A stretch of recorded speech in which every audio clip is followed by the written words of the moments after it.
All right. Well, I think we can get started now, and I think more folks will filter in. Thank you for joining us today. Welcome. My name is Advaryu. I'm the Data Endowed Professor of Economics at the UC San Diego School of Global Policy and Strategy, and I also direct the 21st Century India Center, which is convening today's conversation. I'd like to just start with a very quick intro of the center. The aim of the center is to foster a deeper understanding of India and its role in the world by generating high quality research, by enabling students and professionals to engage with India, and by catalyzing action and impact on people and policy. So we have three main pillars of our work. They're around global competitiveness, inclusive growth, and climate change and sustainability. These are all areas that are, of course, crucial to India's growth and development and also have really significant implications for the US-India relationship. So, with that, it's a pleasure to host today's timely conversation, which brings together leading voices from academia and the private sector to try to parse what's going on in the ever-changing world of tariffs on imports to the US. India, in particular, has been a target of these tariffs, though much of the original bluster around that executive order has fizzled, and much of the de jure tariffs have been carved out through various exemptions, with some prominent exceptions, which we're going to discuss today. The question today is really sort of what impacts are these tariffs actually having on the ground? How are firms adapting in the short term? What strategic changes are they making to be better positioned for the long term? And how are other sort of current shifts in the global landscape likely to affect U.S.-India trade relations?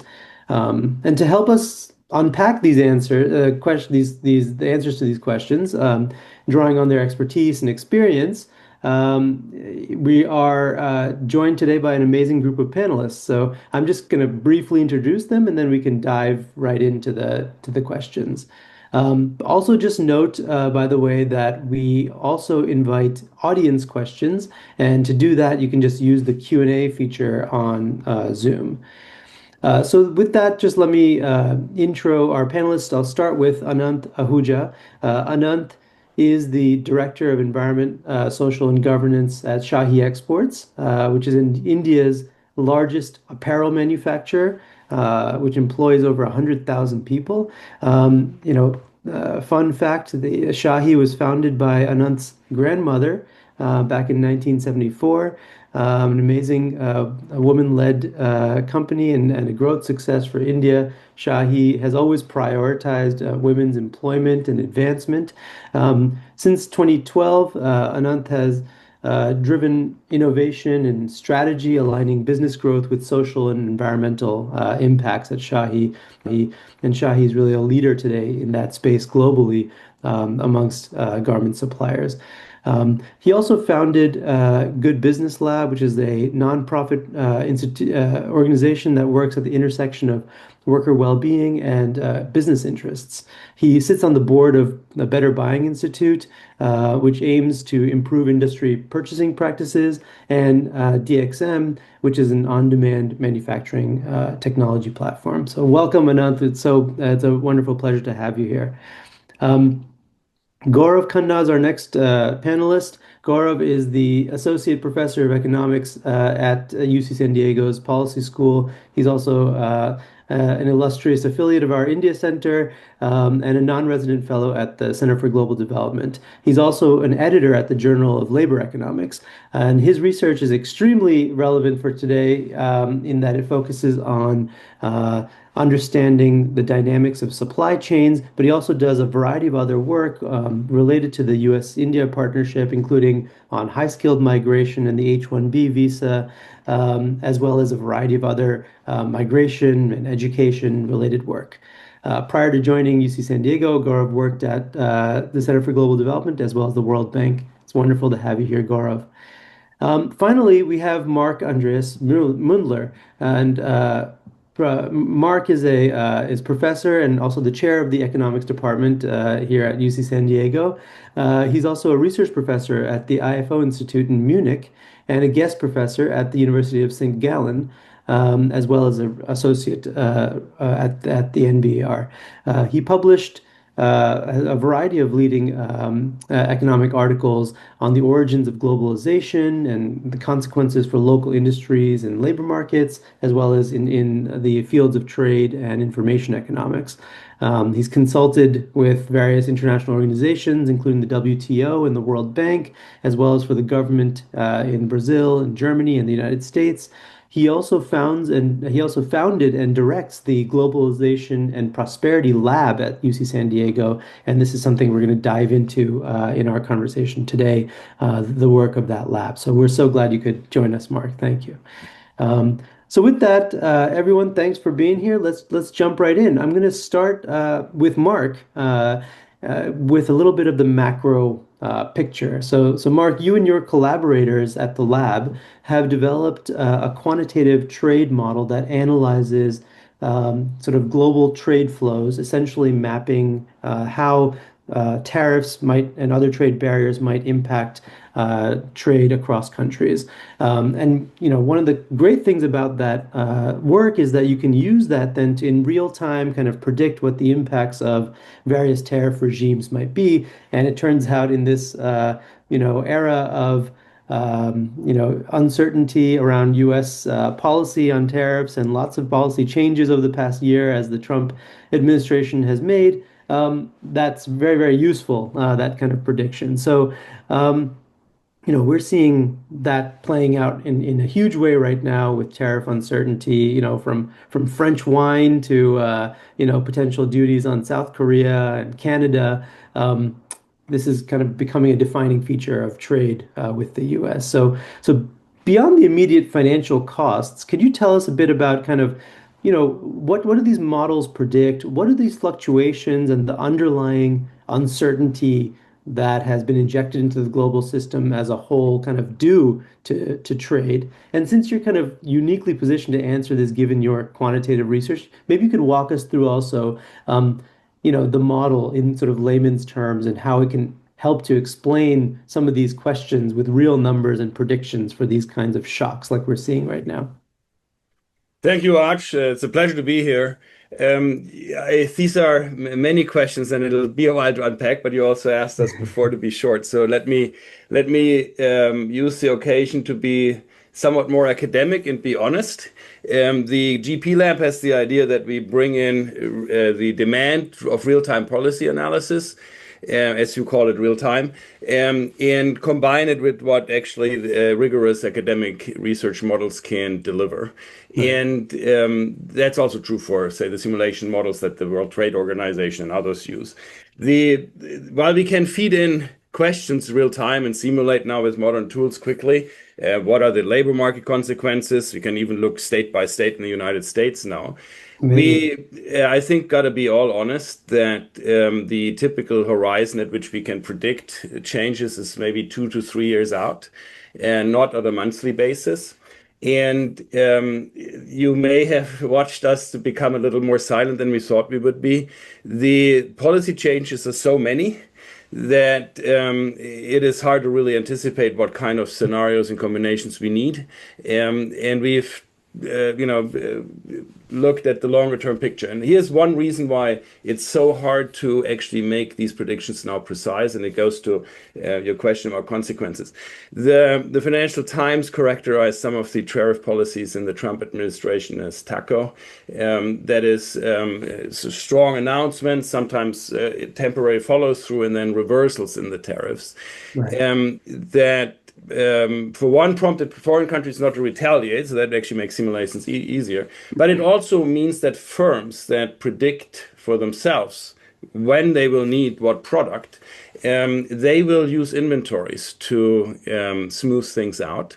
So just to give you a concrete example, we saw a strong upward change in imports in the United States in Q1 of last year, when everyone anticipated what would become the Liberation Day tariffs in April. So they basically built up inventory, and then they drew it down in Q2, and only by Q3 did we really see a decline in imports. The consequence is that for example, price changes will be passed through only at a very, very long delay to customers or downstream companies in the United States Right. because the inventories are still priced at the old import prices without the tariffs. And that is a kind of feature that we've now put into a research paper at the GP Lab, the Globalization and Prosperity Lab. Our postdoc has helped us work it out based on a prior piece of forward-looking firms. We haven't really been able to fully implement in the large scale 170 countries sorry, 170 industries and 40 plus countries in the rest of the world. So Okay, there's still can work I to can I do. just clarify one thing on the inventories piece because that's really interesting, and I think that's something we can talk with Anant about also about how those dynamics kind of work. But how big of a buffer does that provide? And I'm sure that varies by sector, et cetera. But at some point those inventories run out, and you have to re-up and renegotiate contracts and things like that. How quickly does that happen? So I think there are two ways to answer this. One, with simply using the data, it seems to come at about a quarterly horizon, I think, on the macroeconomic average, using the kind of trade flow reversals we saw around the Liberation Day tariffs. In the model, I think or more conceptually, it shows up in how responsive trade flows are to these tariff changes. For all the economists in the virtual room, we call that the so-called trade elasticity. And that varies over time. It's now been well documented. So in the very short run, it's about half the magnitude of what we get at a 3 to 5 year horizon, meaning trade flows don't adjust very quickly, and then prices also don't. Well, prices don't in the presence of inventories. If inventories wouldn't play a role, actually prices could adjust more. So at any rate, there are lots of features here that I find myself not in a position to, so to say, prematurely take very strong Hmm. positions. Hmm. It's an evolving area to really do, I'd say, quarterly horizon rigorous simulations with our quantitative models. It's not. Research is still moving here, and the It's just reason may as be real also time as you can get, though, in why the now academic world. the Yeah. policies have changed. They're so much more Yeah. fast moving. In the old days, we would have 2 to 3 year trade negotiations minimum, or take the India EU treaty, 20 years in the making, the Mercosur EU treaty, similar time horizon. So we didn't really need trade models that would give us a quarterly or monthly answer. Right. Now we do. Yeah, it's fascinating. So I'm going to ask just a couple quick follow-ups to this. One on inventories and what firms can do. I mean, it seems like, one major dimension you might adjust is how long, how big of a contract you want to write, right? Like if I was making contracts for 10,000 t-shirts before, maybe I want to make them for 30,000 at a given price because I don't know what's going to happen after that. Does the model say something about that? Yeah, so we have an aggregate estimate of this. There are also micro level studies for intra-country trade. Where people use value-added tariff data to do that. Our model says that about a tenth of all contracts are reset at any point in time. Okay, okay, So a that's less tenth. than I would have imagined, but wow. Yeah, yeah. Hmm. That's the aggregate. I think large companies do it more frequently, smaller do it less frequently. That's what the microdata for some countries say. Say Belgium has been studied well in this regard, with internal intra-country Belgian trade, but very well Hmm. documented value-added tax data that help to sort out these things. I'm sure there's not just firm size variability. There's also industry dependent contracting. Um, some firms own their affiliates, so that's a different type of contract Right, for sure. right. These are all how to say questions we need to study much more carefully now. Thank you. Yeah, so last little follow-up I wanted to ask about, um, as relates to India, what do you predict, given what you've seen in the model? So India, characterized as a emerging global power in the trade space, but when it comes to U.S.-India trade, the U.S. is India's largest trade partner, but India is not the U.S.'s largest trade partner.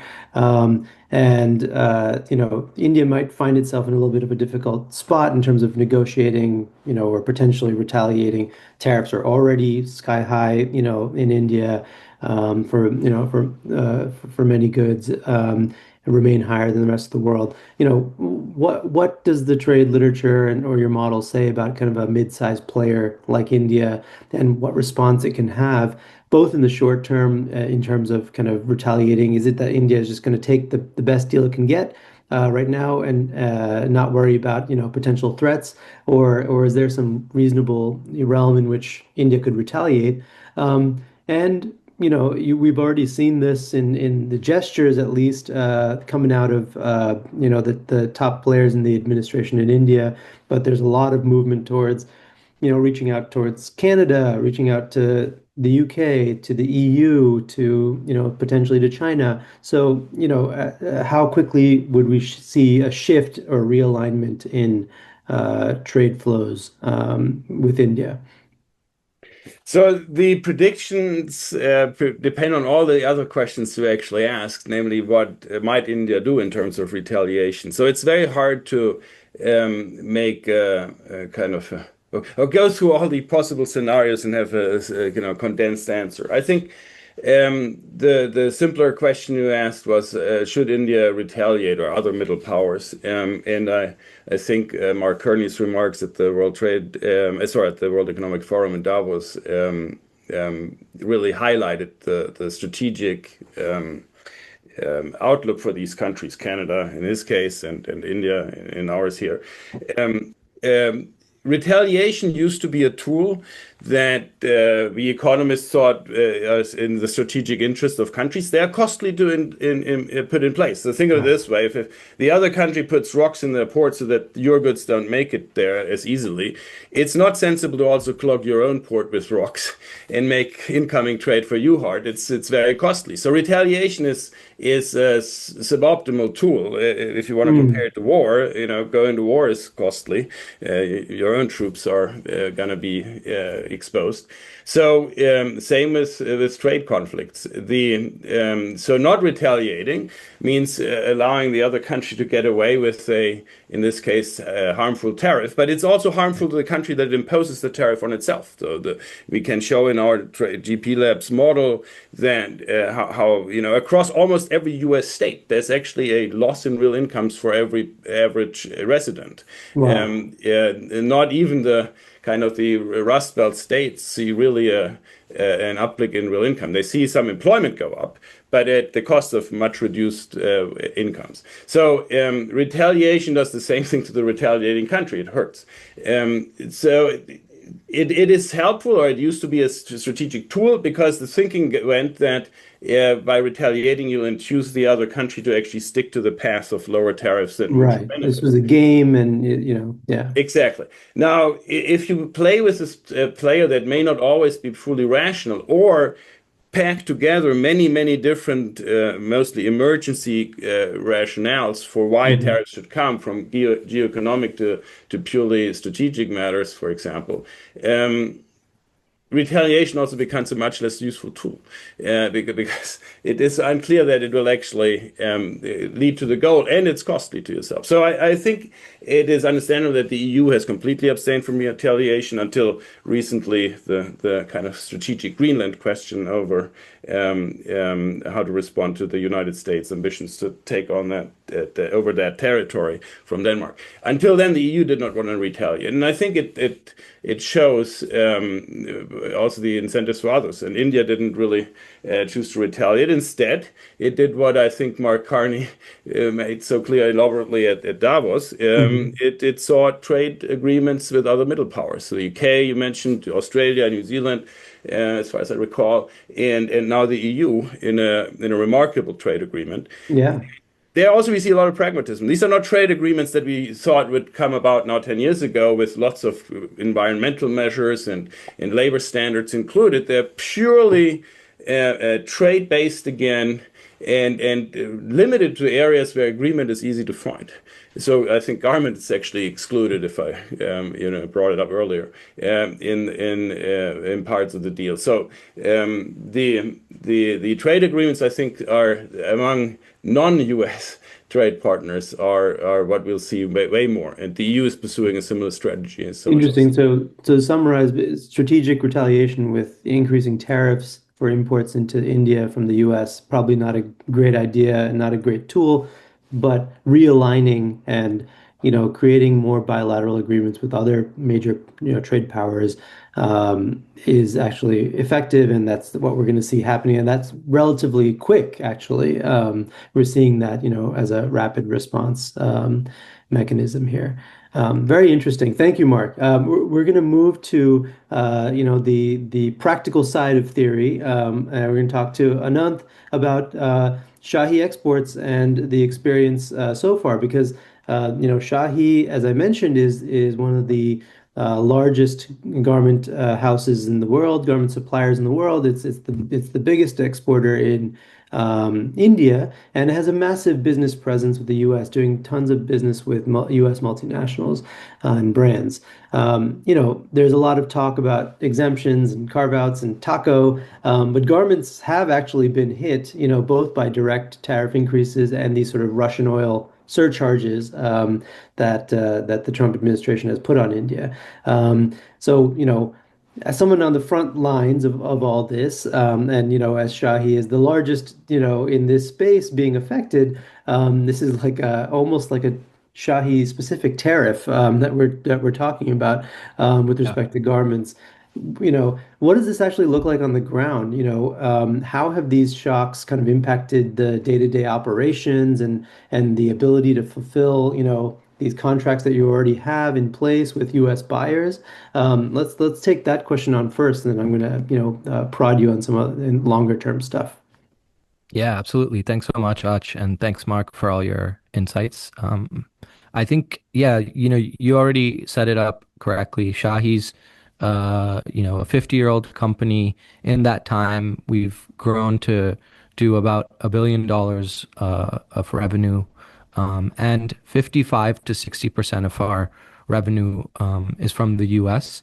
So we've cultivated long-standing partnerships with brands, retailers like Nike, Walmart, Gap, Columbia, a lot of different global brands and retailers.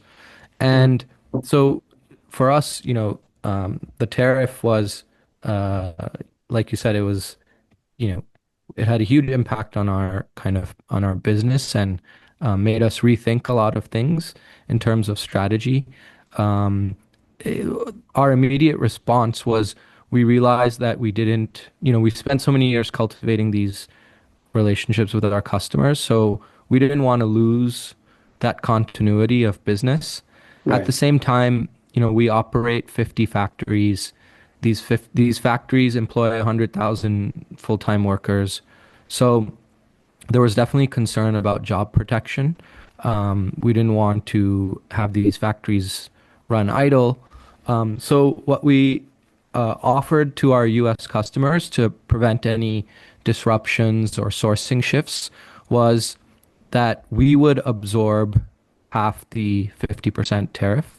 So essentially, the Russian oil surcharge, we said, hey, look, we're going to absorb this cost and discount your orders accordingly.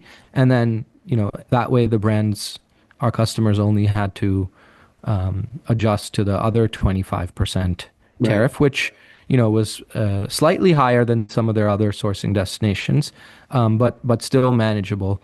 And the logic of why we did this, I kind of explained already. Like, we wanted to maintain that sort of continuity of business. But also, I guess the other strategic logic was that if you look at our costs as a business, labor or wages is about 30% of our costs. And offering a 25% discount was actually more cost effective than paying full wages during the factory downtime. Right. So we didn't want our production lines to stop.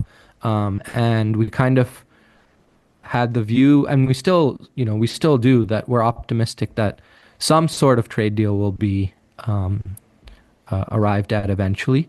And so as a result, what that led to was, we've, well, it's been about 4 or 5 months of tariffs, since they've been implemented. And we finished or like our projections for the Indian financial year are that our top line sales have remained stable, but essentially the 40 to 45% of business that we do outside of the US with Europe, with Japan, with other parts of the world, the profits from that business are essentially being given away to the Right. discounts we give on the US orders. Very interesting. So, I mean, I think that part of what you said really underlines kind of like what we can expect next, which is kind of perceptions about what's going to happen, right? Like, this is only sort of a short-term sustainable strategy in terms of, covering costs and things like this. But obviously, in the longer term, that profit margin you would think you would not want to erode to such a degree. So, I mean, in your conversations with the brands that you work with, obviously without disclosing anything confidential, et cetera, what's like the modal response that you're seeing? You mentioned that Shahi remains fairly optimistic about a trade deal. We have seen some reason for optimism. We've seen a defense cooperation deal that would just came out a couple months ago across U.S. and India, showing that the partnership is still alive. We've seen a new U.S. ambassador to India, just taking residence, and some excitement over that. So I think there's potentially reason for optimism. But what is the perception of the modal brand you're working with in terms of that? And is it sort of affecting what they're thinking about the strategy for the longer term? Yeah, no, that's a good question. I mean, I think that if we talk about the US brands, um, they're essentially taking like a wait and watch approach. So they're not making sudden sourcing shifts Hmm. in the context of us offering this, discount on their Right. orders. Right. They're able to sort of manage business, in this way. They're obviously monitoring how long these tariffs will last and, trying to figure out any other ways to sort of optimize orders and business. We've actually seen some brands. This is sort of related to the point you and Mark were talking about. We've seen some brands place smaller orders because they're being more conservative. Because now Right. it's reached a point. It's been enough months where now they're actually increasing some of their prices, so they're expecting sales to drop. But in some cases, it seems like maybe they're being too conservative or they're trying to figure out the right balance because we've seen like quick repeat orders to fill, Mm, demand gaps and stuff right. like that. Um, but one good practice that some of the global brands are doing is essentially when they work with Indian suppliers, they're if they have orders that can be shipped across the world, they're giving us the European orders as opposed more of the European orders as opposed to the US Interesting. orders. So some brands are able to do that, and that's been a good practice. So within Um, brand, they're reallocating and giving you guys the orders that won't have the tariffs. Yeah. yeah, exactly, exactly. Um, And so, yeah, brands are still placing orders. Like I said, fewer units per style in some cases. Just, I guess that's a reflection of kind of the risk aversion. And I think that aside from that, what Shahi's doing is, we see the US market as such a huge and important market. So it's not that, we can imagine a total shift away from it. But we have been at the same time, deepening partnerships with, other global brands and so on. Just as Hmm. an example, our business with Uniqlo in Japan is growing. Same with Europe, we're looking at how we can fulfill more orders there. But again, the hope and expectation is that a trade deal with the US will come through. Right. So in that case, things can resume back to somewhat normal. Anand, I actually I have a follow-up question to your last comment. I'm wondering, as say Mark Carney's middle powers look for new relations, you might also find that many of your potential clients around the world are looking to match with new suppliers in their supply chains. Do you see action there so that actually markets naturally open up? If I were, say, a European garment importer thinking that some suppliers' market in the US is breaking away, that's the opportunity to jump in and build up new relations. Often, of course, they're cultivated over long periods, so it's not a quick process. But I could imagine that clients start searches and that I new I markets might think open. Yeah, absolutely. And honestly, with India and EU signing this trade deal this week, there's probably even more of that, more sense of that. I think the challenge for us is we're sort of built to do these large scale orders, and how many global brands are there that are able to place orders the size of Walmart or, Nike or so on? So I think that it is challenging to Mm. imagine how we would actually replace orders from some of these really large US based customers. But at the same time, I think what you're describing is definitely happening as well. Yeah, that's interesting. I wonder, the extent to which, your existing relationships, right? You mentioned Uniqlo and other places, I'm sure some of these larger European houses like Zara, et cetera, Mhm. you know, can scale business, in India, and you'd see an incentive to do more work with them. Yeah, So well, I'll say one quick thing about that yeah, as well, which is that, these brands that you were talking about, they source from Bangladesh. Bangladesh actually exports more than India. It's obviously right. China first, then Bangladesh, then Vietnam, then India in terms of overall exports in this sector. And so Bangladesh has had duty-free access to European markets. So Mm, until this recent trade deal, it kind of felt like they could just, source more out of Bangladesh or, even other parts of Asia. But I guess things may shift now a little bit with the news. interesting. Yeah, I mean, I'm curious to know what other strategies. Obviously, there's this kind of like realignment and potential, focus on searching for new, buyers or doing more business with your existing customers in Europe or elsewhere outside the US. But as you mentioned, like that's never gonna fill a US sized hole, right?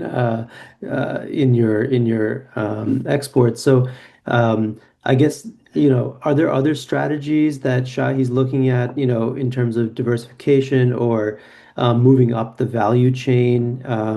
You know, for example, working more with, the design, et cetera, to avoid, kind of being exposed to this extent. Honestly, we haven't yet implemented any game-changing strategies. I Hmm. think all of these things would be gradual.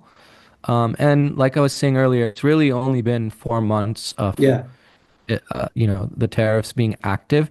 With that said, in those 4 months, it's been, millions of dollars in discounts that have been given. right. So,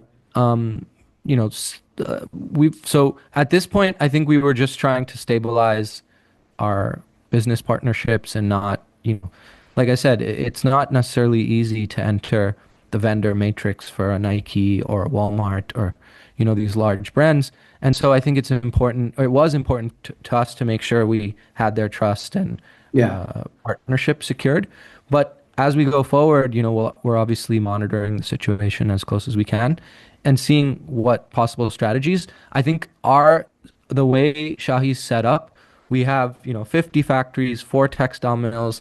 It's this really large infrastructure, with vertical integration. So shifting what sort of business we can cater to, it's not the first, it hasn't been the first strategy for us. I think it's something we would have to, think about a little bit more. Yeah, exactly. And it's an interesting question, I think, in general, like to what extent, do you want to kind of innovate or expand beyond your current, core capabilities to towards something else that diversifies your interest, um, that depends on how long you think this is going to last. I mean, if you thought this was permanent, you'd be, a lot of firms would be jumping in right now to shift what they're doing. So it's interesting the extent to which, perceptions affects this all, right? Like, um, 100%.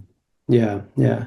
And I think, that's all crystal ball gazing for all of us, right? It's really hard to say at this point, what's going to happen and where the exceptions will fall and what kind of trade deal, overarching deal might be reached. So, very interesting. Thank you for sharing your insights. Let me just move to our last panelist here, Gaurav. Um, Thinking more kind of about the research side of this equation and supply chains. Gaurav, you've done some incredibly careful work around documenting how kind of firms are interlinked in supply chains and how that those interlinkages kind of affect the way that the whole supply chain feels shocks. Um, and I think it'd be really useful here to hear kind of just a bit about that work and what core insights emerge from it. I know, from reading your research that this doesn't directly apply to trade shocks, but maybe we can learn something about trade shocks and how they might kind of filter through a model like this. So, please summarize kind of what your research says and kind of what are the basic insights here for what we might see in our current tariff uncertainty environment. Yeah, no, no. Actually, all our new research is about trade shocks in some ways. So Oh, fantastic. it's Okay. timely in that way. I mean, let me start by saying first that, these complex global supply chains have been a huge win for consumers, right? They made products better and cheaper by allowing different countries to kind of get products from different parts of the world. You get inputs Right. from all over the world and create these very complex products that then consumers like you and I really benefit. And India has been really integral to kind of this rise of global supply chains, right? When it comes to pharmaceuticals or auto parts or semiconductors or electronics as well, and so India's played a very important role there.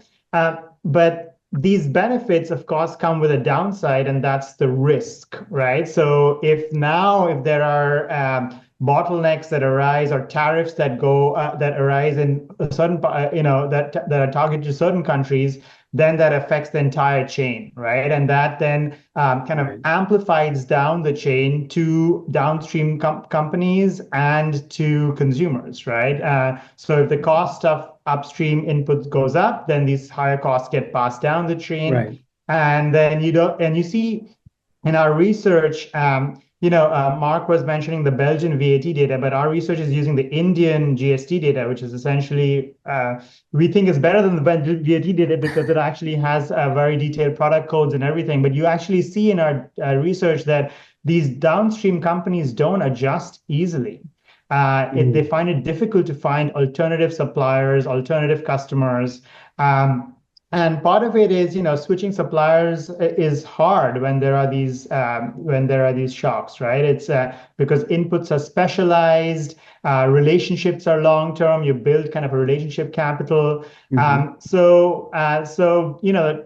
These tariff changes get kind of amplified down the chain and get passed down to consumers. And you see this with the India-US links, right? When tariff costs rise on Indian pharma and auto parts, it's going to really affect US producers and consumers, down the line. That's fascinating. Yeah, I think, I mean, in our current environment, kind of looking ahead, so do we have a sense of how sticky those frictions are, how sticky these kind of supplier, positions and relationships are that, at what point will the kind of costs of doing business become so large that, I'm forced to kind of bear those search costs or whatever costs are involved with making new relationships or changing my input specialization? Yeah, I think it's a great question. What we see in our research is that stickiness depends on a lot of different factors, actually, right? So one is it depends on the type of shock. So for instance, during COVID, we saw in our research, we saw that people were really not switching suppliers because they thought, oh, COVID is a short-term thing, it's just going to go away. Let's just weather this out together, right? But if it's going to be a permanent, like if it's going to be a tariff change, that there is certainty going forward that this tariff change will stick, then people might be more likely to shift, right? The unfortunate truth is we don't actually know if these tariff changes are going to stick right now. So it's a bit like the stickiness still kind of exists in some ways. Right. The other kind of thing is the type of product really matters, right? There's a lot of products, especially when it comes to things like semiconductors and pharmaceuticals and auto parts, where they're specialized to certain consumers, right?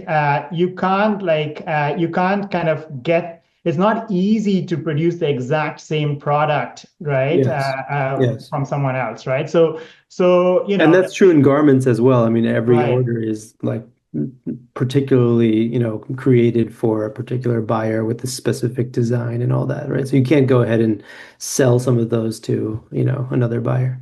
Exactly, right? So you can't do that very easily. And then the third thing is just, do these alternative suppliers, are they even around, right? There are certain types of products, again, like the types that India plays an important role in, where, you can't get the same kind of pharmaceutical drugs, for instance, that easily from a different country, right? Like India's at scale, it's producing some of these things that even with the tariff changes, it might continue to make sense to stick with these suppliers, right? Yeah, that's really fascinating. Yeah, thank you. I appreciate the insights there. I think it's fascinating. I want to ask one other like final question. You also do a bit of work on offshoring and understanding how firms make decisions to kind of produce outside of their home country. Do you have any pontification based on this work around how that's going to affect these new policies are going to affect firm decisions to remain onshore? Offshoring is, of course, like politically sensitive in the US. I mean, not for wrong reasons, and of course. And these policy changes are just, there's more and more discussion of offshoring, right? And they emerge in different waves and different times. So tariffs are going to lead to kind of potentially, tariffs might reduce some of the offshoring of goods production. But at the same time, what you're seeing with the US is with a lot of restrictions on immigration and high skill visas, what you might see is this more offshoring of service production. So the service trade side of things does then have a big impact when it comes to the offshoring side, right? Like if you can't bring talent into the US, then you can move work abroad, right?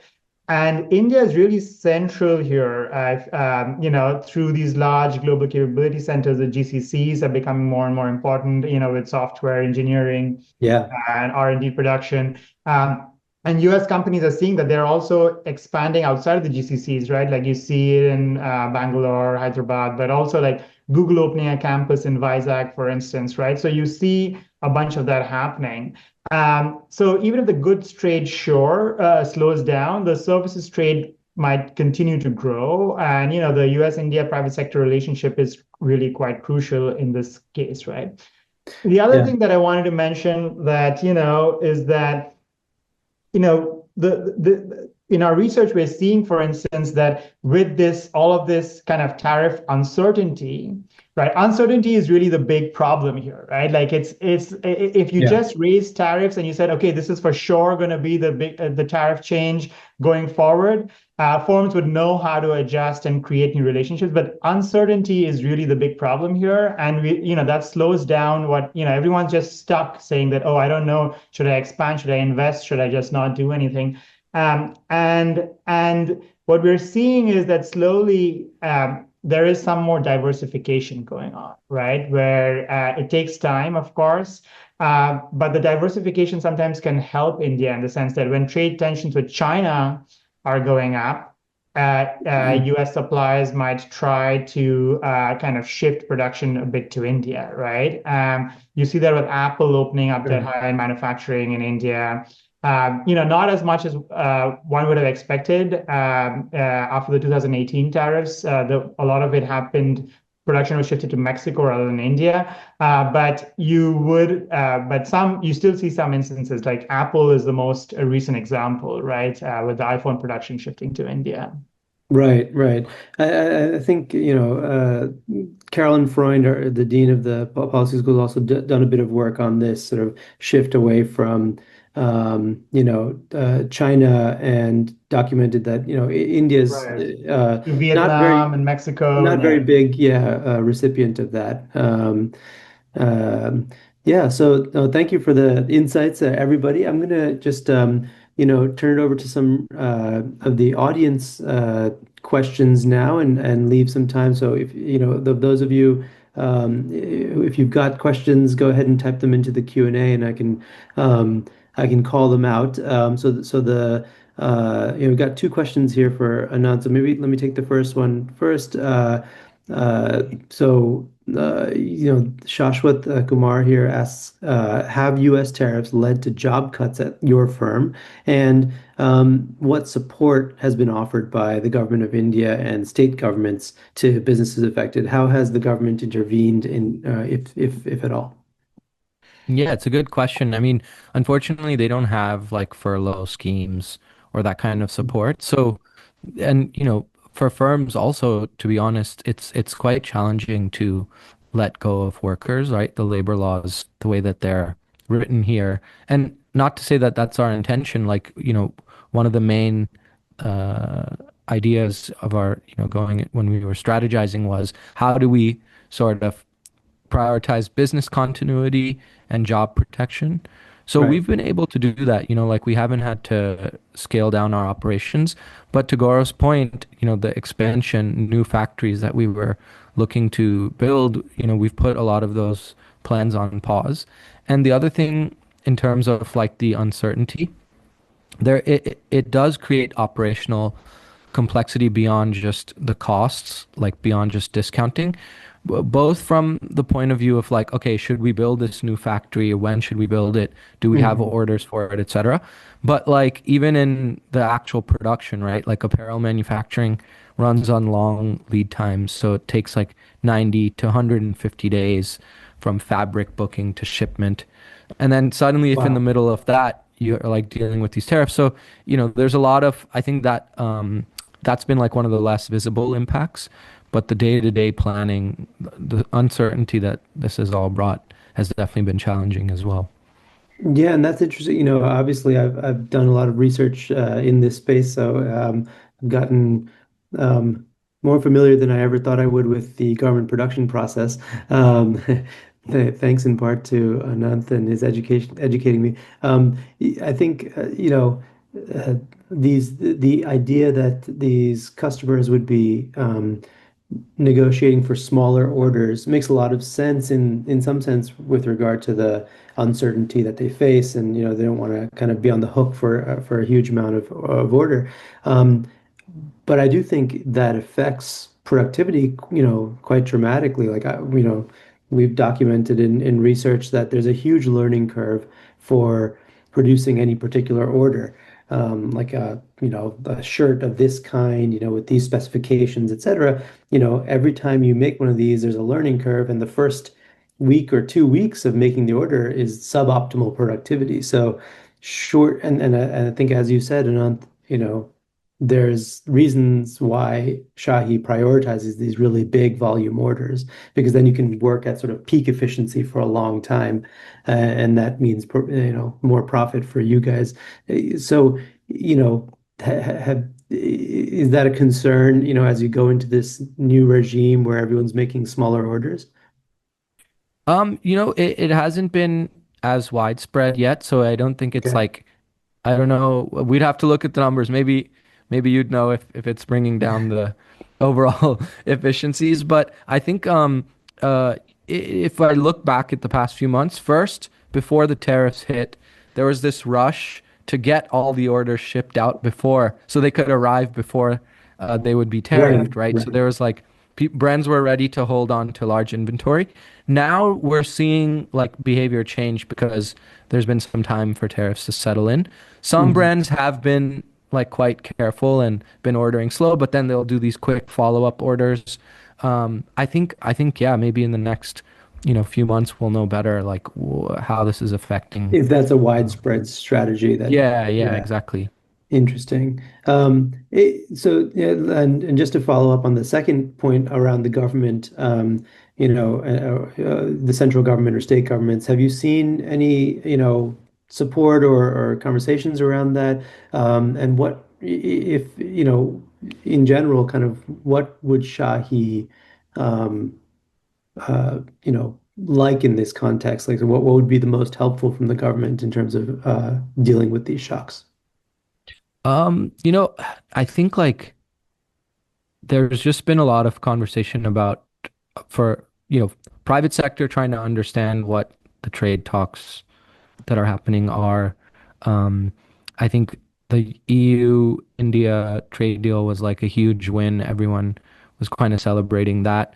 But I think also there's a sense that a lot of industries have been exempted, right? Like electronics is exempted from tariffs, right? So you still have, 1/5 of iPhones being made in India now, and they're being shipped without any tariffs. You have Yeah. Samsung running these huge factories and so on. So I think like maybe there's a sense that the so I think India does like $16 billion worth of apparel exports. That's globally. So in the US it's much smaller. And if garments and gems, like jewelry, these are like the main two industries that are not exempted. Right. Maybe the government's perspective, I'm not sure, but maybe it's kind of like, there's bigger things to worry about, or, Bigger fish to there's fry. bigger, Yeah, yeah. yeah, maybe, I don't Right. know. So I don't think we've had that conversation about, hey, what support? There was there was a question around subsidies and this and that, but ultimately, I think the request has just been to like figure out how to make a trade deal. Yeah, and as you mentioned earlier, I mean, it's also early days. Yeah, Obviously, like in the US, this is something that, a lot of people have been politically charged about and has long yeah, been an issue around, with production moving abroad. There and import competition and all that. There's communities that are very heavily affected, and so how do you sort of make those communities, whole again and yeah, reskill or, provide other opportunity. And that's like a huge question for governments, state governments yeah, and the federal government. What role should it play? So I think it would be very interesting to track sort of how government of India is thinking about this. Traditionally it's been quite, um, heavily, at least de jure, heavily worker, protectionist. And so, if there's going to be huge employment impacts, this actually might be an important area of concern. Thanks. Another quick question for you from Carolyn Freund Ardeen. She says, you mentioned that you are sharing tariff costs with the customers. Do you do that by lowering prices, or is there another mechanism?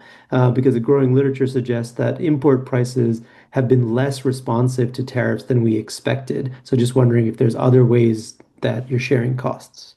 yeah. It's a really good question. But it's basically by lowering prices by discounting orders. I think some companies have other ways of doing it. So in some setups, you have companies that are essentially separate the production from the marketing and design. And so you'll have two companies. One does marketing, sales, design, one does production. And so the tariff only applies on the cost of the production. But Shahi's not set up like that, where, everything is run under one company. So essentially the way we do it is by providing like a lower price or a discount. Got it. Got it. Very interesting. May I briefly add one observation here? I think of course, it's important what India should do to prepare if these tariffs become permanent. But I think it's also wise to wait a bit. Mhm. The initial the tariffs on India are mostly motivated by the International Emergency Powers Act, and that's at the Supreme Court to decide whether Right. the tariffs imposed are actually justifiably in responses to emergencies. The Trump administration has heard its own case by saying the tariffs are also there to generate revenue, which would not speak towards an emergency rationale. And if everything's an emergency, nothing is.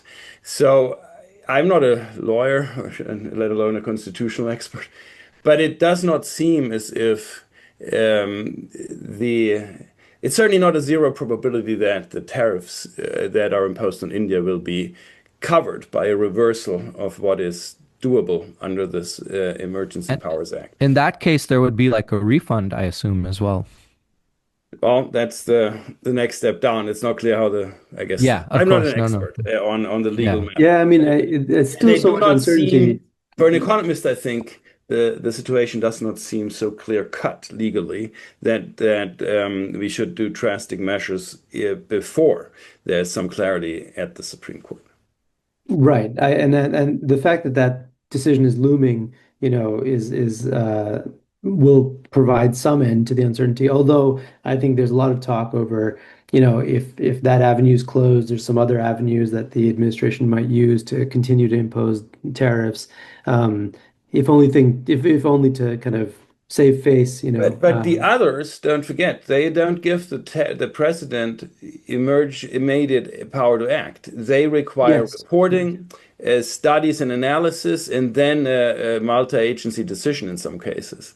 So removing to be precise, it's the International Emergency Economic Powers Act, removing that from the toolkit makes the Yeah. economic tariff policy much more predictable because it does require economic analysis, whether in this specific sector, say, there's an unfair foreign trade practice, or whether there is actually a national security risk, depending on which sections of the Trade Act or the Trade Expansion Act. Yes, that is true. That is true.